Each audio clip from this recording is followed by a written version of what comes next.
What's up guys, Saf here on SuperSaf TV, and we have here the brand new Apple iPhone XR, one of the first unboxings in the world, so a thumbs up for that would be appreciated. So this is the latest iPhone from Apple, and it was announced alongside the iPhone XS and XS Max. And I do think this is going to be the best-selling iPhone this year.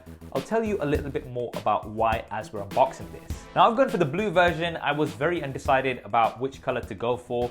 There are 6 colors available in total. I have covered those in my previous video, so you can check that out in the cards. But we do have the blue version here, which I really do like. Now looking at the box, we do have a picture of the blue iPhone with a blue wallpaper, and the iPhone and Apple logos are also blue. So it looks like each of the different color iPhone XRs will have their respective colors on the box as well. Let's go ahead and get this open. Plastic off. Designed by Apple in California. And here is the phone. That looks really slick. I'm gonna leave that to the side for just a second to see what else we get inside the box. So it's all the usual stuff really. We've got some paperwork, we've got the SIM card ejector tool, and then we have some Apple stickers. These are white, it would be nice if these were also blue. And then we have some Apple Lightning earpods. Now this year we no longer get a 3.5mm to Lightning converter. This is something that we did get previously on iPhones in the past years. This year we are no longer getting them. So if you do have some 3.5mm headphones that you want to use with your XR, then you will need to either have a converter or pick one up. Finally, there's a power brick as well as a USB Type-A to Lightning cable. Let's get to the phone now. And now for what's probably the most satisfying part of my job, that is removing this plastic. Oh yes. The front. There we go. Right, that looks really nice. It's a very striking sky blue type of color, and I'm sure you guys want to see some close-ups of this, so let's run the B-roll.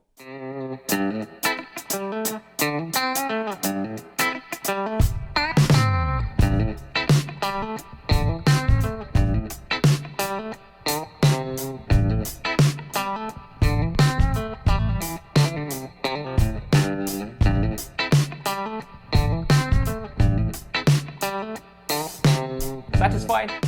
Anyway, looking at the iPhone XR, we do have glass panels on the front and back. Now, the glass is the same as what we've got on the iPhone XS and XS Max, and Apple are calling this the most durable glass on any smartphone out right now. And from the drop test that I've seen of the XS, it does seem very durable. Now, there's a metal band around this, but this is aluminium or aluminum, whatever you want to call it. It is not stainless steel like we've got on the XS and XS Max. And because we have the glass back on the XR, this does mean that we have wireless charging, which is great.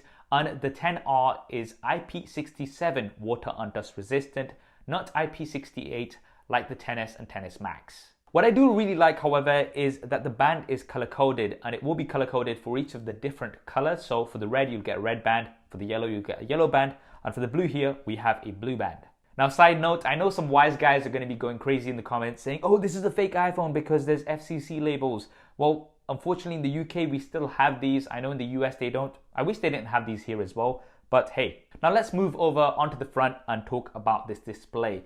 This is what Apple are calling a liquid Retina display. It's 6.1 inches and it's using LCD technology. Not OLED like the XS and XS Max, which are superior displays and have high contrast ratios, but Apple are saying that the XR has the most color accurate LCD display in the industry. And I can tell you the colors look very nice on this. We've got very similar design language to the XS and XS Max. So we've got a small border bezel with a notch. Now this border bezel is slightly thicker compared to the XS and XS Max. It's something that I'm noticing just because I'm me, but I don't think most people will notice this unless you hold them side by side. And speaking of holding them side by side, here we have the iPhone X and XS Max for a size comparison. The iPhone XR has a 6.1 inch display, and that sits nicely in between these two. The XS Max has a 6.5 inch display, and the X and XS have a 5.8 inch display. There's also no 3D touch on the XR. This is the pressure sensitive display, but you do have something called haptic touch. So the way haptic touch works is that you can just press a little longer on a few items and it's going to bring up the additional options. This doesn't work on the icons, but the area where I normally use 3D touch most is within the keyboard, and that is to move my cursor around. Good news is on the iPhone XR, you can use haptic touch here on the spacebar to move the cursor around, and it still does pretty much the same thing. So I don't think I'm going to be missing 3D touch too much on the iPhone XR. Now let's talk about the resolution of this display, because I'm sure there's going to be lots of people going absolutely crazy in the comments. The iPhone XR has a 1792 by 828 pixels resolution. So that's roughly about an 820p resolution, which is higher than 720p, but lower than 1080p. Now, of course, it would have been nice if the XR had a 1080p resolution, but this is not the case. Now, here's the thing. In my opinion, if you're somebody who's complaining about not having a 1080p resolution, then you're most likely somebody who's currently using Android and maybe didn't have any intention of buying the XR anyway. I think the XR is targeted at people potentially using an iPhone 6, 6S, maybe even an iPhone 7. And this has the same PPI as those devices, 326. So for people coming from those iPhones, I really don't think they're going to be noticing much of a difference in terms of sharpness because of the PPI, but they will be noticing improvements on this LCD display as well as the screen to body ratio because of the small bezels on this compared to those previous iPhones. Would it have been nice to have a 1080p display on here? Yes, of course, but that is not the case. And if that is something that you're passionately against, then the iPhone XR may not be for you. Right, now moving on, within this notch here, we do have the same front-facing camera as we've got on the iPhone XS and XS Max. So it's 7 megapixels with an f2.2 aperture, and it does have Smart HDR. Smart HDR, which I keep calling Super HDR, is something that I've been very impressed with, and it's massively improved dynamic range from the front and rear-facing cameras. You've also got portrait mode from the front-facing camera with depth control, so you will be able to adjust the blur after you've taken a shot. So this is going to give you some really nice, interesting bokeh effects. Within this notch is also Face ID. This is the same Face ID technology on the XS and XS Max, so you're not missing out on anything there either.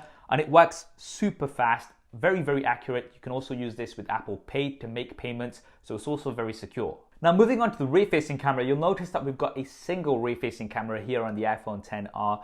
And this is the same primary camera that we've got on the iPhone XS and XS Max. So it's got 12 megapixels with optical image stabilization with an f1.8 aperture. The thing that's missing, of course, is the secondary telephoto camera. So you're not going to have optical zoom on the iPhone XR. However, you still do have the portrait mode that we've got on the XS and XS Max. This is where it's going to blur the background of your subjects. However, I recently learned that on the XR, you can only use the portrait mode from the rear-facing camera for people, not objects or animals. This is something that you can do on the XS and XS Max. You can pretty much apply that portrait mode effect to lots of different things. And also in terms of the different lighting effects that you get with portrait mode, on the iPhone XR, you only have natural, studio, and contour. You don't have the stage lighting effects that make the background black. Personally, I've never been a big fan of those anyway, so it's something that I don't think I'm really going to miss. So for normal photography and video, I can safely say that this is going to be one of the best cameras out there. I've been using the iPhone XS Max quite a lot, and I've been very impressed, especially with the dynamic range in video. I would go to say that the iPhone XS, XS Max, and now potentially the XR has the best video on any smartphone right now. But I'm also interested to see how well the portrait mode works on the iPhone XR with the single rear-facing camera. Of course, it's not going to have as much depth information as the iPhone XS and XS Max do. So if you do want me to do a camera comparison of the iPhone XR with another device, SuperSaf style, then definitely let me know in the comments below which device you'd like me to compare it to. Now internally, we do have the same processor that's on the iPhone XS and XS Max, and that is the Apple A12 Bionic chip. This is one of the fastest processors out there, very fast and snappy, and I'd assume that it might be even slightly faster on this because you're running at a lower resolution. Of course, that's something that I'm gonna have to test out over time, and we do have iOS 12 on here, so we've got all of your swipe gestures. You can swipe from the right-hand side for your control center, from the left for all of your notifications, and you can swipe up to go home. And because we've got these same Face ID sensors here, that does mean we've got Animoji and Memoji. I really do like Memoji. You can see that mine looks very much like me here. Right now, taking a quick look around the iPhone XR, on the left hand side we've got volume buttons as well as the mute switch. Nothing at the top. On the right hand side we have the power button as well as the SIM card tray. Now the XR does support dual SIM cards. So we've got a single physical SIM card in here, but we are going to be getting a software update soon, and that's going to enable an eSIM. So you're going to be able to have an eSIM and a standard SIM running at the same time. At the bottom, there is the lightning port. We've got two grills which are symmetrical. One of these houses the mic and the second one is a speaker grill. We do have stereo speakers. These are wider sounding stereo speakers compared to last year. So one speaker is in the earpiece and one is bottom firing.